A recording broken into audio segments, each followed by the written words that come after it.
Hello, everybody, and welcome back to the second episode of the Formula One Roundtable here for April 2025. It is your host, the Boss King Returns, aka Anthony Howard, and I am joined by my co-host Jedi. Introduce yourself. Good morning, everyone. It's not even the morning anymore, but good night Yep, to whoever's watching this. it is like Good 8:30. morning.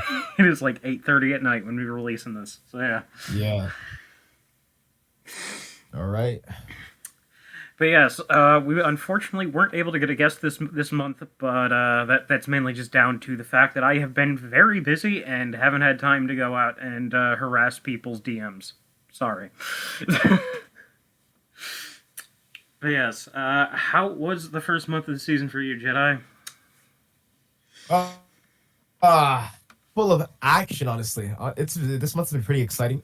Obviously, as we may know now, Yuki Tsunoda is gonna be racing for Red Bull at the start of the Japanese Grand Prix. So I honestly, this is for the first couple of weeks of F1. It's been pretty action packed. Yes, we will get further to our thoughts on that later, but let's quickly start off with the recaps of this month's races. Starting off with the Australian Grand Prix. This was a very entertaining race. Q1, in qualifying, Q1, Norris topped the session over George Russell. Liam Lawson and Kimi Antonelli missed, and Gabriel Bortoleto had quite the entertaining start to his F1 career as he managed to get into Q2 and beat Nico Hulkenberg in his first ever session. Q2 was fairly uneventful outside of a Lewis Hamilton spin with Norris topping that session. In Q3, after the first runs, it looked like we were going to have a competitive session as Verstappen headed the table over Russell, but after the second runs, Lando Norris got the pole with a 1:15 flat.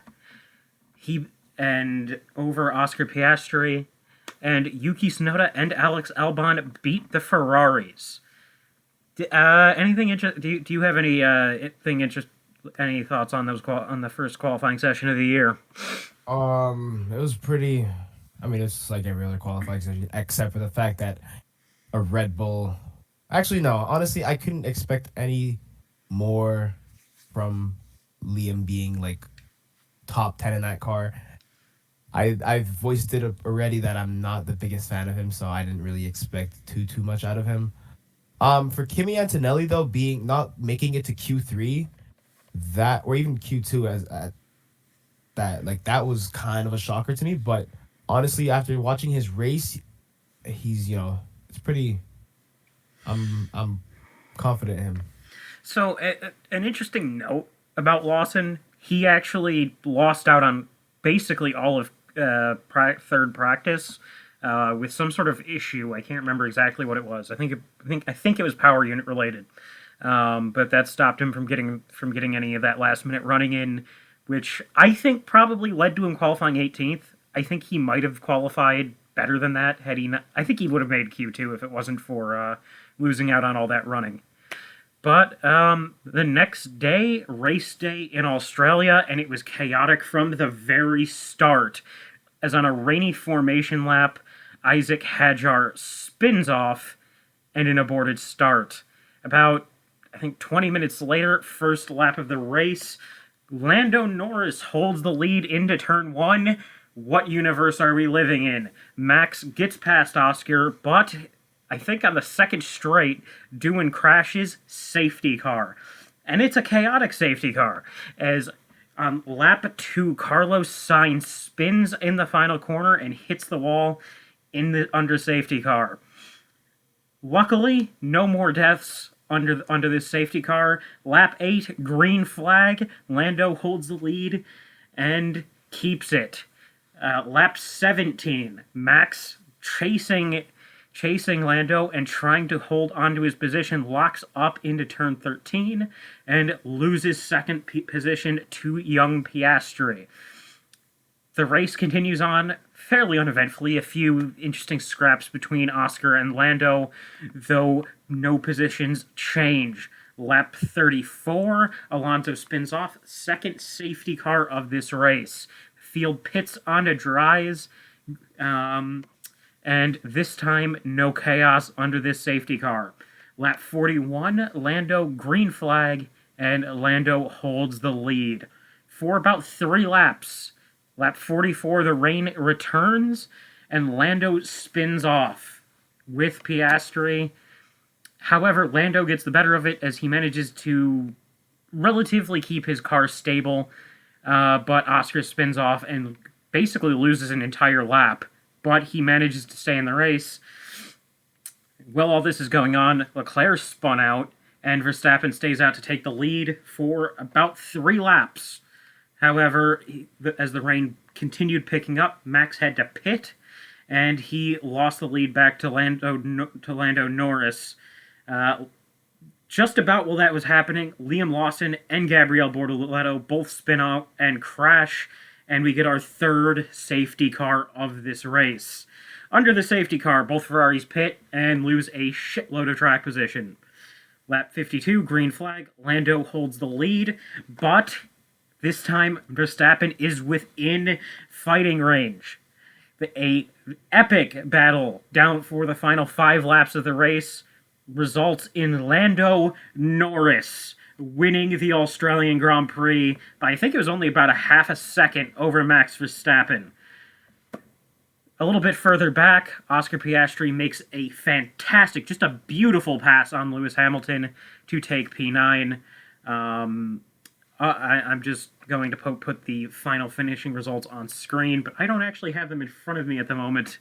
But the final podium, Lando Norris, Max Verstappen, and somebody who I didn't even mention in this entire recap, George Russell. So, that was quite the entertaining race. Jedi, thoughts on the chaotic Australian Grand Prix? My thoughts on this race, very entertaining race. For the first race of the season, this was a very entertaining race. You know, basically watching Lando lead most of it and having Verstappen on his tail for the whole race, basically now. It was really good. And then at the near end, when Piastri had his little kerfuffle on the grass and spun out and decided to make this beautiful charge back to the points, and that overtake, what turn was it? It was in the S. It was in the S's. I can't remember the exact turn. But wherever he made that overtake on Lewis Hamilton, that was probably one of the best overtakes so far of the season, honestly. Like, that is... Every time I relook at it, it's perfection, honestly. It was a fantastic overtake. Watching Piastri back his car back onto the track and watching the Australian crowd roar for him was an incredible moment, even if it came out of what was quite frankly a tragedy. Oscar had that podium locked up, and again, it wasn't his fault. It was a dry car in a wet track. It was never going to work out. But yeah, final thoughts. Fantastic first race of the season. It was endlessly amusing to me that George Russell did absolutely nothing and finished on the podium. Moving on to the second weekend of the season, the Chinese Grand Prix. I didn't watch sprint qualifying. But the two new major bits of news about sprint qualifying: Lewis Hamilton, in his second race for Ferrari, puts it on pole with Liam Lawson, unfortunately doing 2 spots worse than his Australian performance, P20. Jedi, Lewis putting it on pole, that was some aura. That was probably one of the, I can't say greatest displays of Lewis, but that's really that's a good look on Lewis's part, especially in that new car that he was complaining about not being used to not him complaining, but his engineer complaining, saying do this, do that, and all of these things. So it's really a good show for Lewis and for the team. to impress that he's actually able to put that car on a pole. Now, wasn't able to pull it off 2 times in a row with the actual qualifying session, but it was still a very good display of talent from Lewis, even at his age. Yes. I can't remember what the button was that his engineer kept yelling at him to press in Australia, but to me, I remember I woke up and I saw he qualified on pole for that, and I was just like, he hit the button. Let's go. But yes, on to the actual sprint itself. Lap 1. Luckily, no chaos on the formation lap this time. Lewis Hamilton holds the lead into turn 1 against Max Verstappen, and Lando wins. Norris drops from P6 to P9 after a lockup into turn 6, and George Russell had a very, very good move into turn 14 against Charles Leclerc. Kind of an underrated pass in my mind. Lap 9, Lewis still holding the lead. However, Max hounds Lewis for the lead for most of that lap. Lewis holds. Lap 15, Max starting to fall back now. Oscar Piastri manages to lunge into turn 14 and take the position from Verstappen. Very little else happens besides a few Lawson overtakes down the field, and Lewis Hamilton wins the Chinese sprint race in pretty dominant fashion. I think he crossed the line about 5 seconds ahead of Piastri. Yeah, we could. Yeah, I'm pretty sure he did. Yes. Comfortable win. That Ferrari looked very strong in that race, and Lewis looked like a seven-time champion again. I'm not sure if you actually saw the sprint race, but it was moderately entertaining for what it was. I saw a few parts of it, but I was just not awake to even really. I completely forgot. All I saw is that Lewis won. Obviously, he put that car in pole for the sprint qualifying, but I haven't really watched many sprint races. I know people do watch them, but I'm just like, I've watched them because I'm a Formula One sicko, but yeah, most of them aren't particularly special. Yeah, exactly. Okay, oh, sorry. No, yeah, you're good. Yes. Okay, on to Grand Prix qualifying. Q1, Norris leads the session over Hajar. God, I can't remember his first name. Whatever.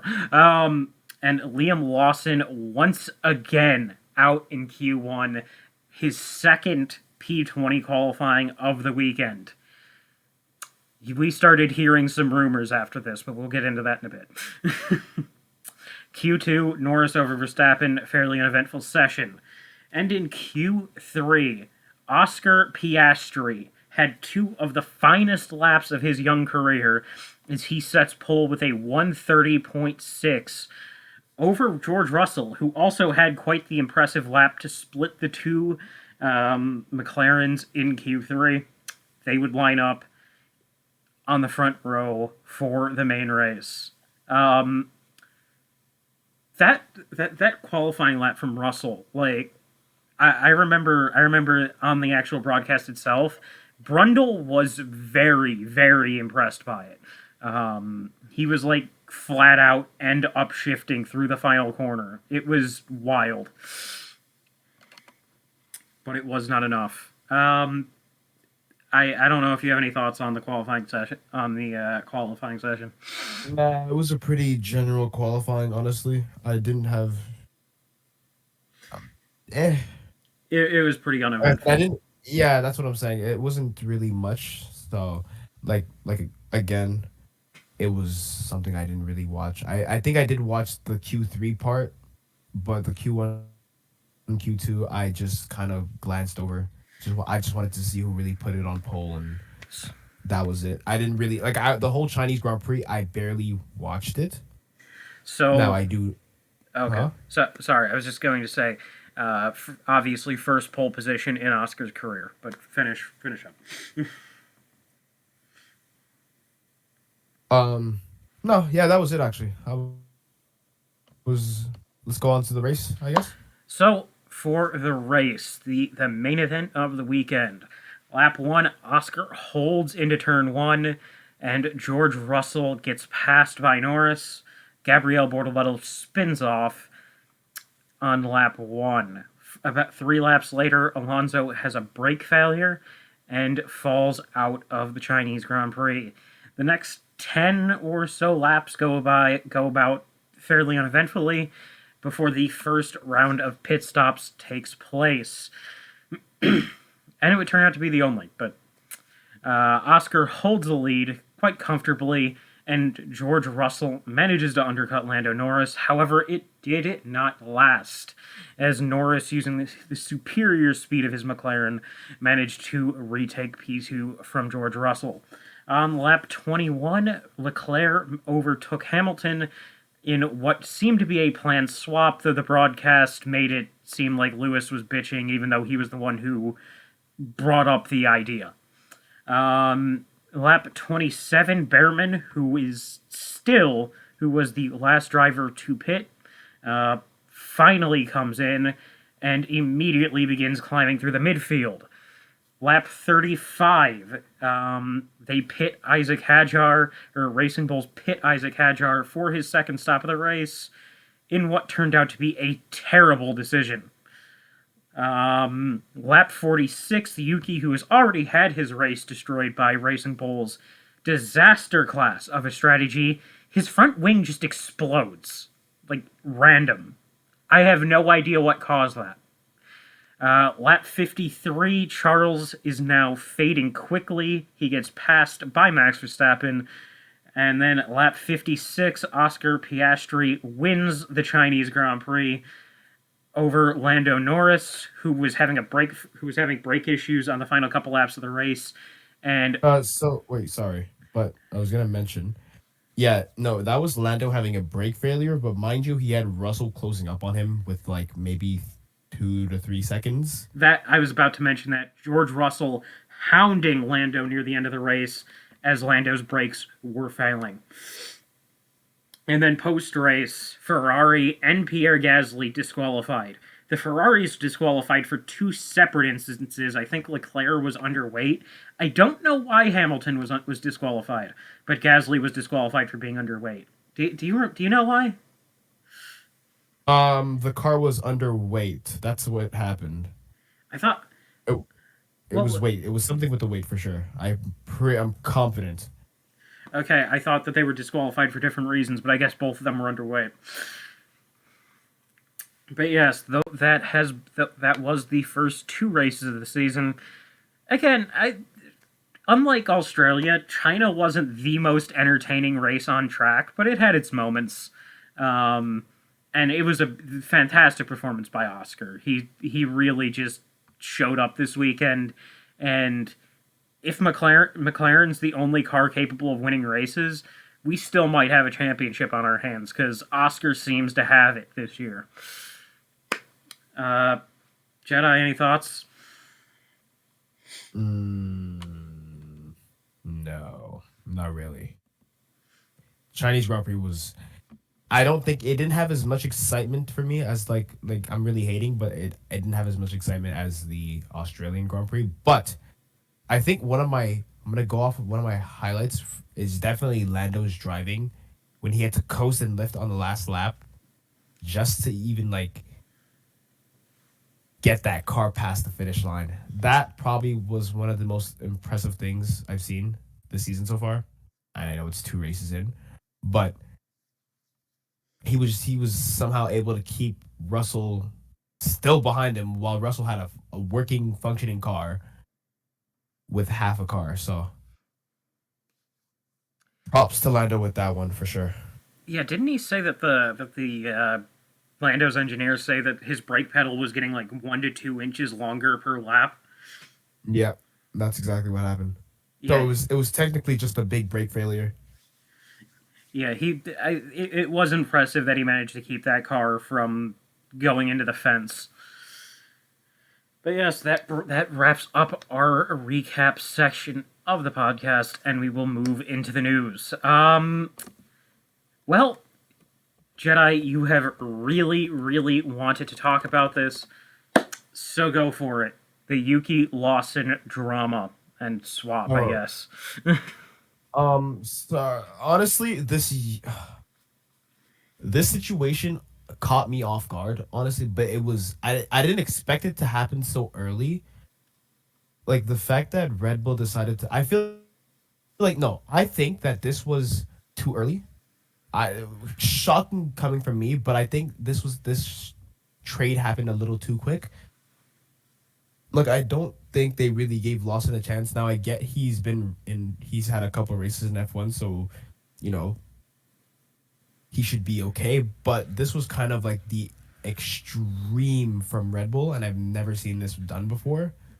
I don't even think who was it? Was it Kvyat when he got how many races were was he in 2016 when he got traded back to Toro Rosso? So Kvyat raced for Red Bull for the entirety of 2015, and I'm pretty sure it was like 4, 5 races into 2016. It was after Russia. Okay, yes. See, like he had a few races to to get his stuff together, but seeing Lawson get basically sent back down to the junior team after what 3-ish races? Two races Well, in a yeah, sprint. yeah. It's kind of shocking. Like I I wouldn't expect that from Red Bull.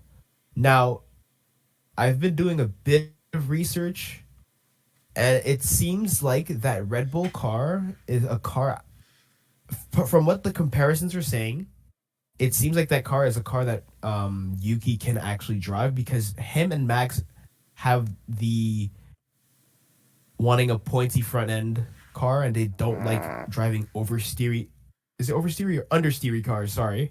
Understood. So yeah, I my hopes are that honestly Yuki does well in that car because I don't want to see Red Bull just put him in that car and kind of sabotage him and blame him for not being able to drive that car when from what everyone's been saying it's just the Red Bull car isn't easy to drive.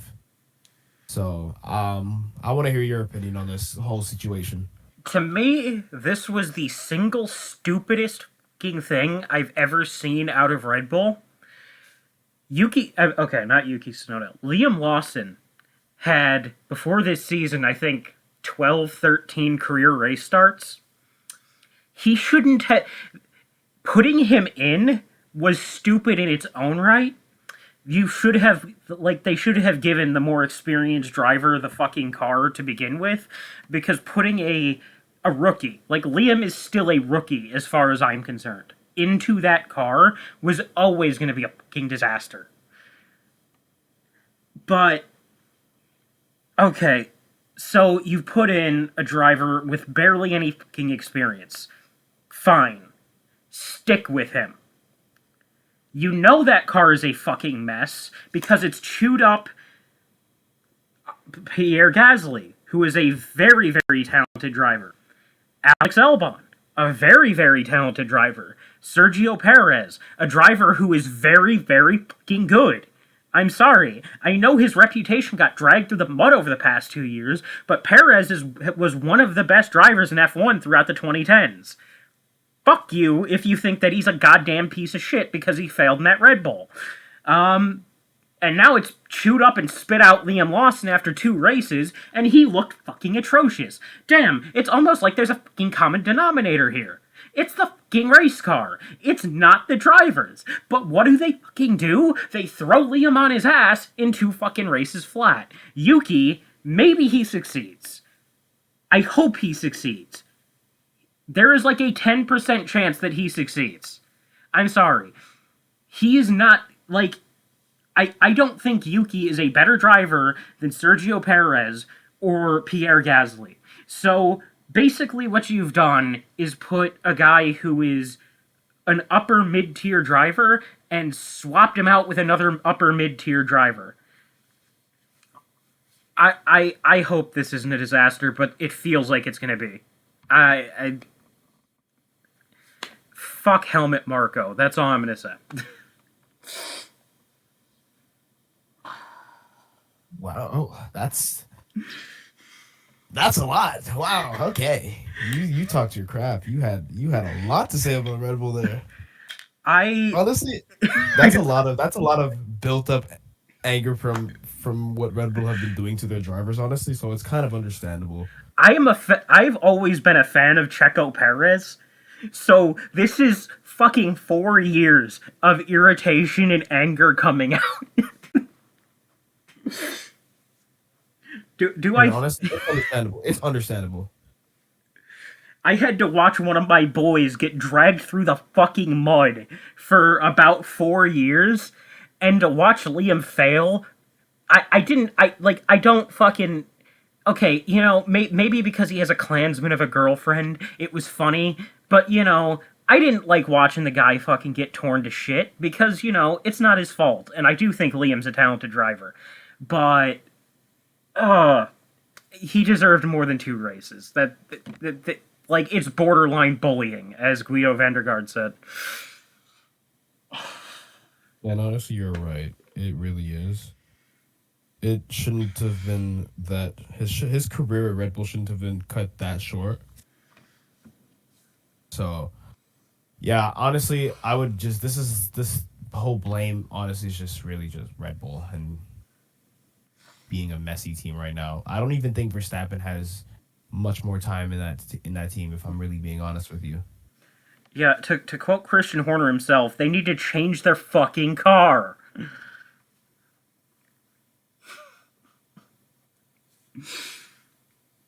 Uh, Max is too good for that team. He really Yeah, is.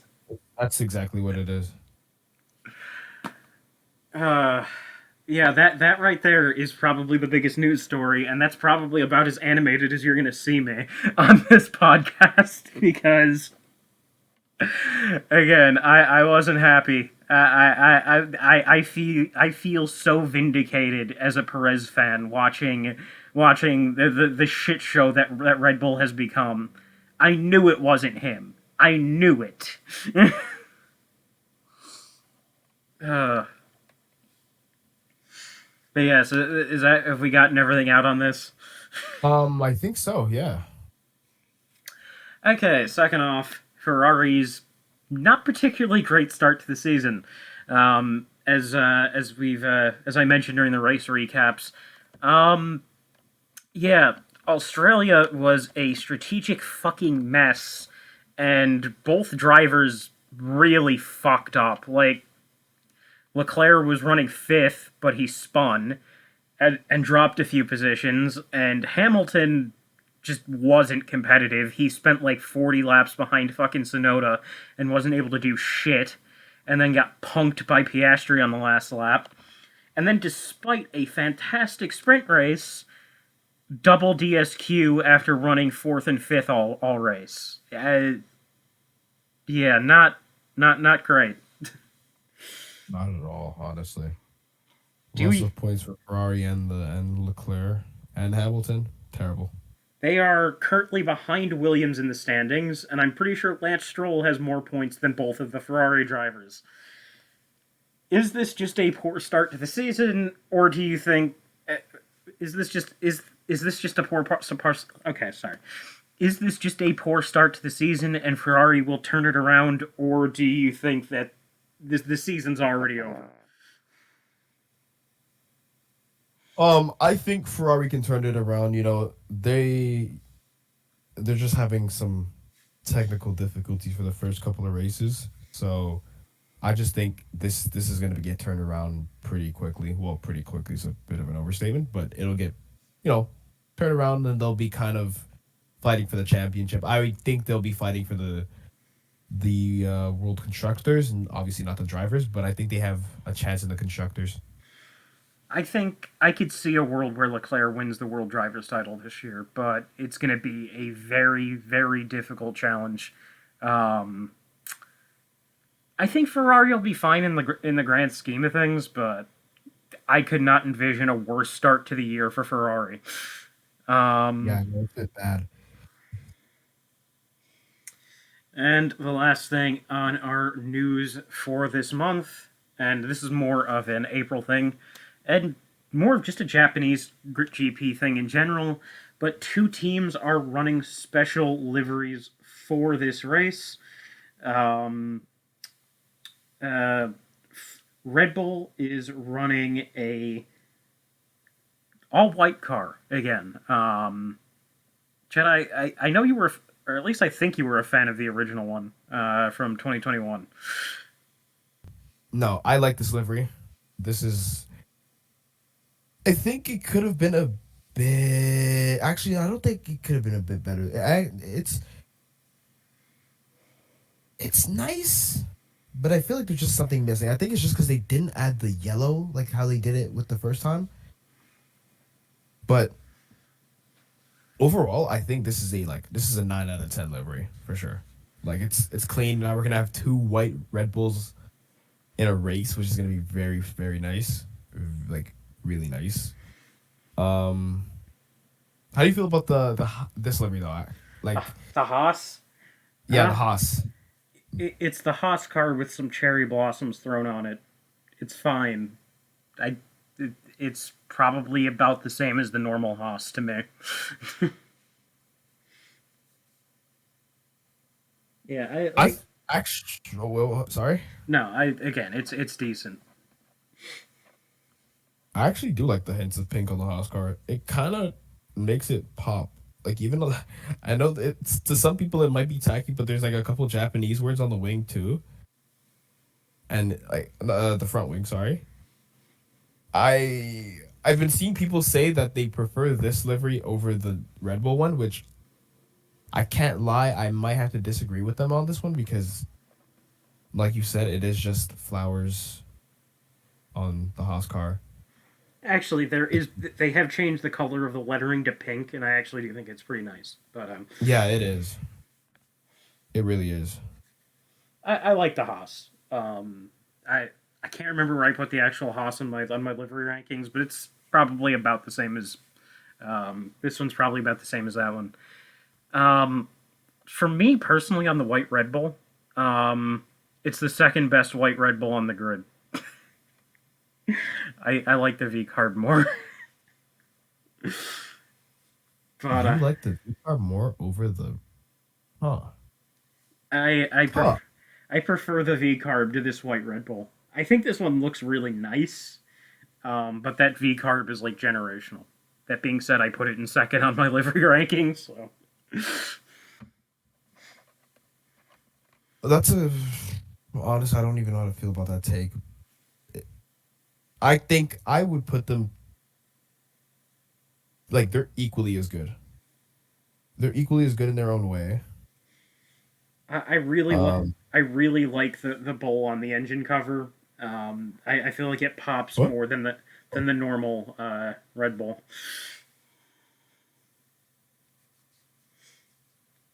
Yeah, but this is like one of those few times that we actually get something on the Red Bull car, which that's rare. So that's why I would say they're like they balance each other very well. They're both eye candy to me, honestly. That's really how it is. I agree with that. Again, I like both liveries a lot. If we're gonna rank the white Red Bulls to me, it would be 2021, then the V carb, and then this one. But they're all fantastic. Yeah. Yeah. Yeah, I agree. Okay, and we are just flying through this now, as we will now move on to next month's predictions. Real quickly, we are moving into my mom's predictions for the upcoming month's races. Yeah, I kind of had to record this afterwards because I forgot to mention what we were doing here during the actual recording itself. Okay, Japan pole Russell. Okay. Win Russell. Second Leclerc, third Max. That is interesting. She has a lot of confidence in Russell. Well, I think a lot of her confidence in Russell comes from my confidence in Russell. So, again, I mentioned this before. I am quite a big fan of George. I think he's incredibly talented. Um, Now for win, nah, let's go Saudi, Pole Lando, win Lando, Oscar second, Russell third. You know what? I agree. Yeah, that's that one. That looks realistic for Saudi Arabia. Bahrain, Pole Max, Hamilton second, Oscar third. I don't think Max is gonna put that car in pole in Bahrain. I don't think so either. But my mom, she just she thinks that Max can pull anything out of his hat at any time, and I do agree with her on that. Like, I think actually, yeah, we'll save the prediction for us. Yeah, But honestly, this is a solid. This is solid. Like, this is not too bad. She, you know what? She has very realistic, like a very realistic look on like a top three in pole position. So that's a very solid list of predictions for the yeah, next three races. yeah. I think my mom's actually in the past said Max could put a Ford F-150 on pole, so that's fair. Yo, it's crazy. Okay. Yeah, continue. Okay, gonna quickly start off with the race preview for the Japanese Grand Prix. So, the Japanese Grand Prix, the race will be on. Oh shit! I forgot to write down the fucking day that these races are on. Give me a second. I could check that real quick. Okay, so April 6th at 1 a.m. Eastern Time. This will be the 50th Japanese Grand Prix. Suzuka has 18 turns. There's 53 laps. The last five winners have been Max, Valtteri, and Lewis. And last year, Max Verstappen put it on pole with a 1:28.1, and he won by 12 seconds over Sergio Perez and Carlos Sainz Jr. From what I remember, last year's race was pretty fucking uneventful outside of a Charles Leclerc one stop. So I don't know if you have any memories of that race, but Honestly, I didn't even watch that race last year. I probably watched 2 seconds of it and then fell asleep because it was it wasn't I don't think it was the most eventful. yeah, it was like peak Max Verstappen domination. So yes, let's get into our predictions for the Japanese Grand Prix. I'll let you start, Jedi. All right, my starting predictions for the Japanese Grand Prix. Oscar Piastri is going to put this car on pole. Verstappen is going to be second runner up, and Leclerc is going to be third position. So that's the top three for uh, qualifying. No, Now for the race, no, I we're, genuinely. Oh, what? we're not doing 1 through 3 in qualifying. We're just doing pole and then put. Oh, Well, you get a little sorry. bit. You get a little bit extra for his Japan predictions. Yeah. So for the race, I'm thinking Norris is really gonna win. I think Norris is gonna pull off something wherever he's gonna pull it off from. Um, he's leading the championship, so I do expect him to kind of, you know, keep pushing his lead. For second place, I think it's gonna be Piastri. I I'm not too sure if Piastri actually that's a lie. I think if Piastri ever has the chance to even compete for the championship, and I think he is going to be this year. Um, yeah, I think you know what? Yeah, I think he's going to be competitive for the championship. So yeah, he's going to be second place for me, obviously. Then my third is going to be Verstappen. Verstappen so far has been putting back. I don't know if it's now. I don't know if that car's fast or it's just him driving the tractor into the top five positions with that car. But I do think Verstappen is going to be, he's going to have an amazing race in Suzuka. And Yeah, third place is where I would place him at. So I'd like to hear your thoughts Um, and but predictions. Well, my thoughts on your predictions are actually they seem very realistic and probably more realistic than mine. So I think that a McLaren will take pole, but I think it's going to be Norris. But I think that's going to be kind of a chaotic race. I think Oscar's going to have kind of an iffy weekend because Oscar's very inconsistent. He's either up and he's either really good or really bad. I think Norris is going to be kind of like left on the front row with Max Verstappen, and I think they're going to have a very entertaining battle through most of the race. That's going to result in Max throwing his car into Norris at some point, leading to George Russell taking the repeat of Austria last year and taking his fourth career win ahead of Leclerc and Hamilton. Ferrari's double podium will finally jumpstart their season, and I think Oscar's probably going to finish fourth. I feel like he's just going to have kind of an off week. Yeah. So, race. Say that again for the race number one is going to be Russell. It's going to be Russell, Leclerc, and Hamilton because Verstappen and Norris. Verstappen's going to throw his car into Norris at some point and DNF both of them.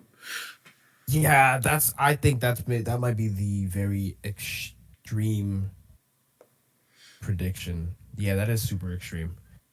I don't think Lando and Max are gonna put that car into the gravel in turn one. I don't see it happening. I don't Possible, know. but I don't see it happening. It happened a lot last year. That's all I'm going to say. I think they only knocked each other out of the race once, but they beat each other up quite a few times.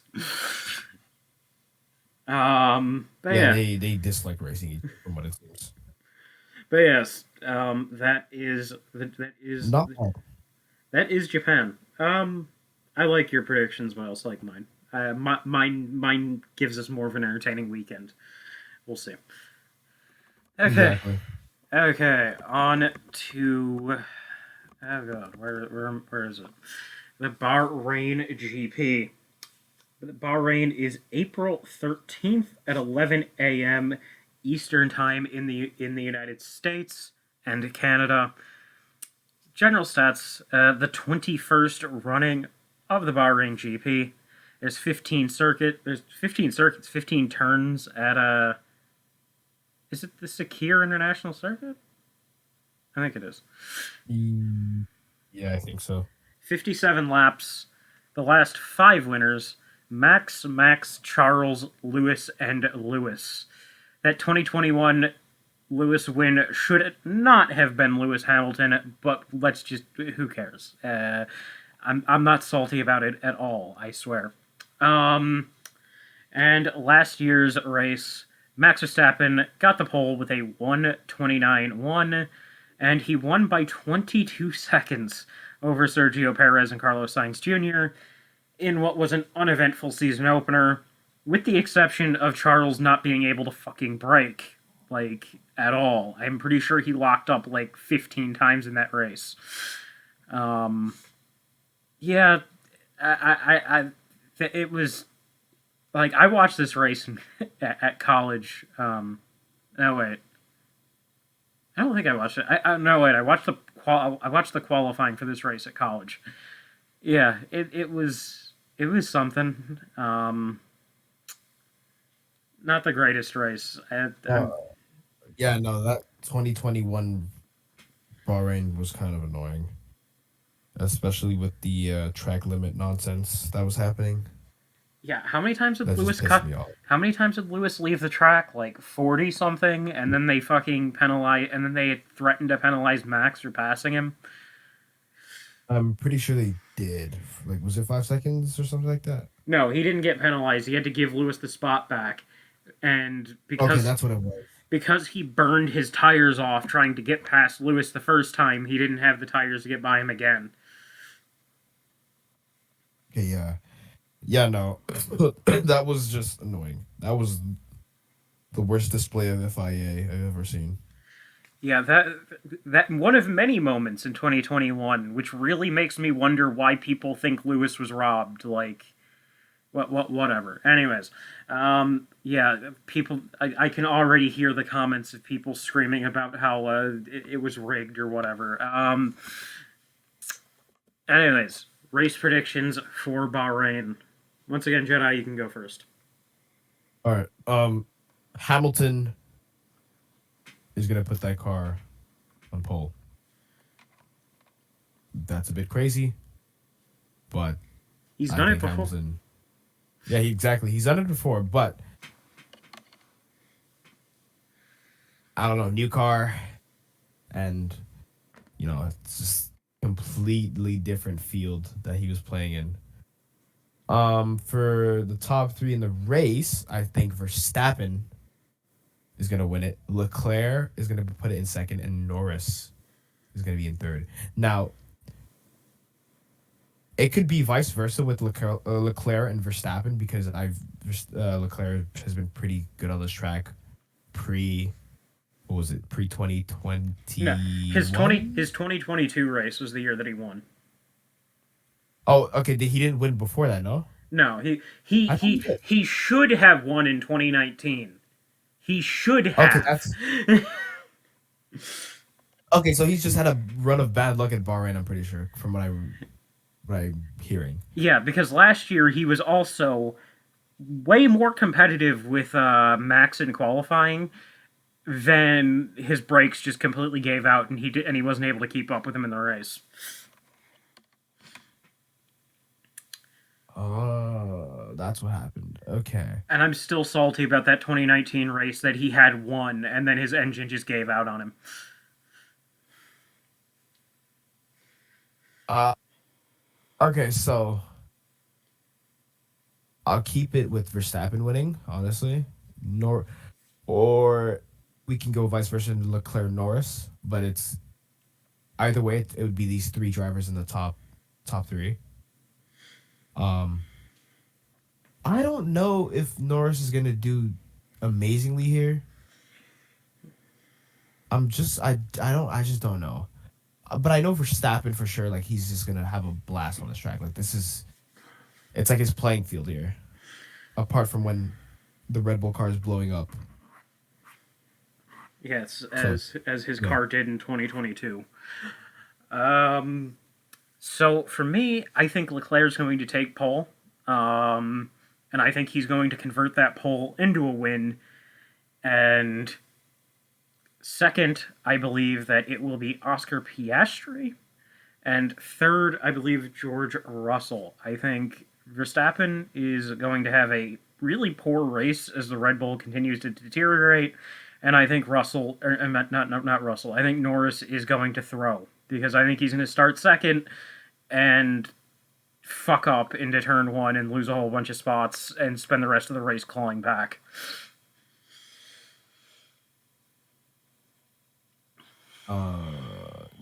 Yeah, I agree with you. This is that you have a very, very, very decent top three. So I just want to hear it again. Because I'm like struggling. So it was Leclerc, Norris, Leclerc first. Leclerc, Piastri, and Russell. I think Norris is going to start second, bottle into turn one, and spend the rest of the race picking up the pieces. And I think Verstappen's just going to struggle because the car is getting worse and worse by the week. Yeah, that's the thing. I just don't think Verstappen is gonna have that many issues at Bahrain. Like that's where everyone tested. I think the car will be pretty dialed in when they go to Bahrain. We'll see. Dialed in as in the car will be drivable for Max and maybe Yuki.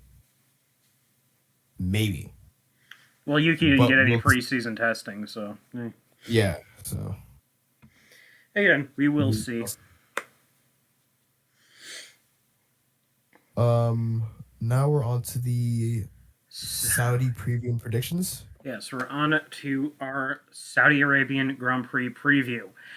So, the Saudi Arabian Grand Prix will be held on April 20th at 1 p.m.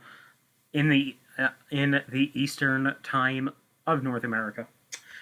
This will be the 5th running of the Saudi Arabian Grand Prix already. We are already on 5 Saudi Arabian Grand Prix. It still feels like yesterday that I was watching Max Verstappen have one of the greatest qualifying laps in history ruined by a shittily placed barrier. But that's really besides the point.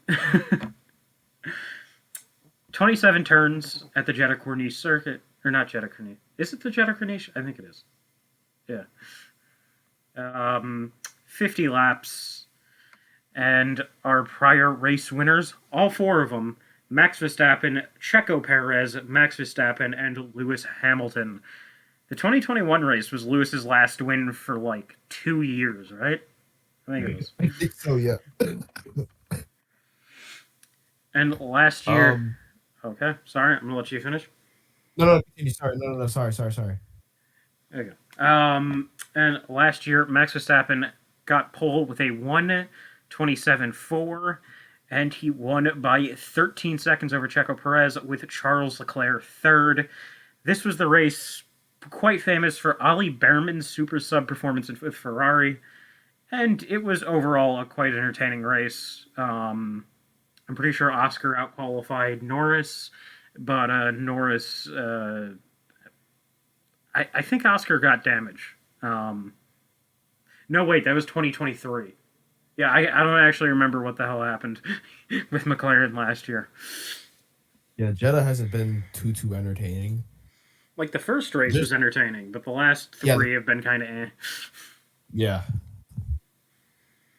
Like, in 2023, Alonso led a couple of laps.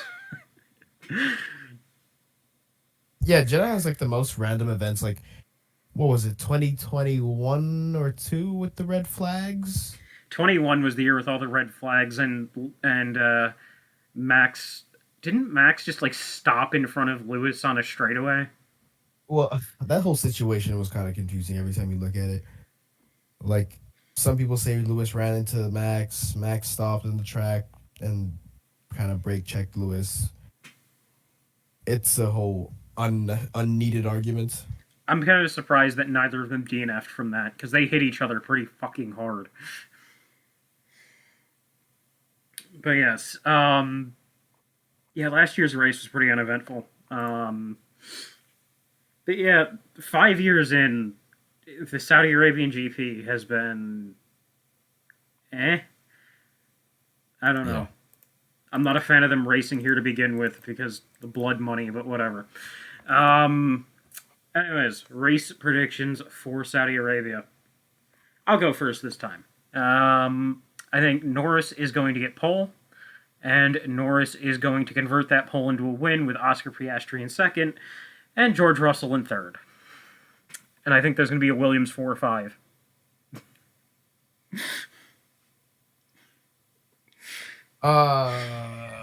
My prediction... I don't even know who's going to put it on pole. I would probably go Leclerc. It's a bit spontaneous, but I think Leclerc is going to put that car on pole position. Now, for the race, this is very bold of me. I'm going to say Norris is going to put that car in first position.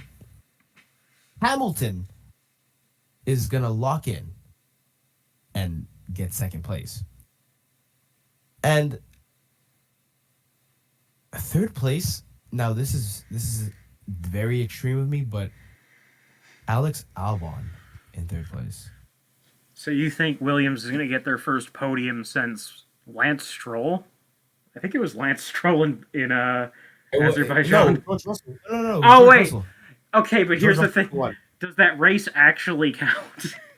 To an extent, because George did put it on in second place.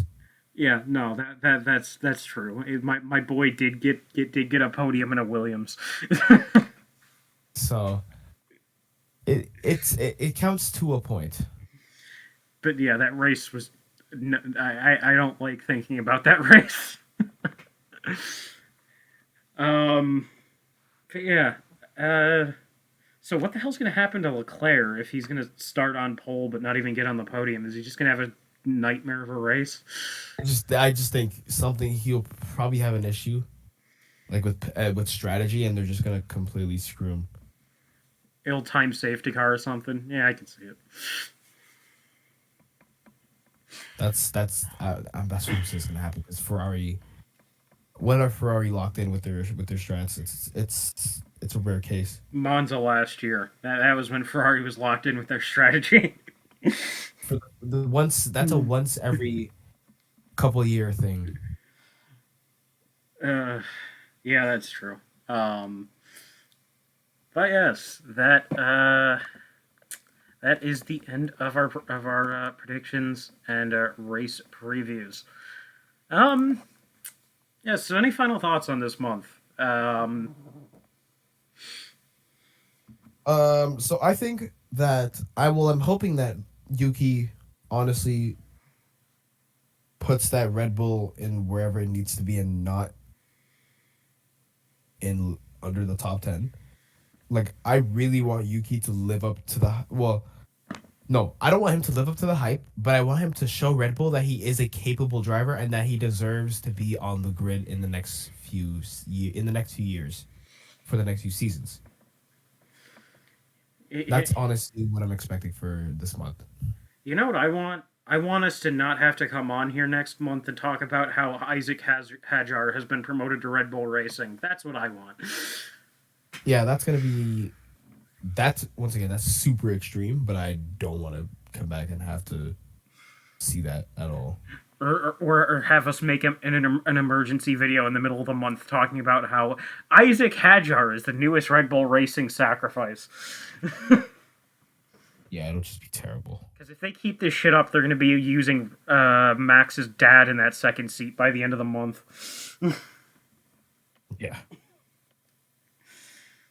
But yeah. But honestly, I don't think there's anything else. It's pretty, quiet, calm month.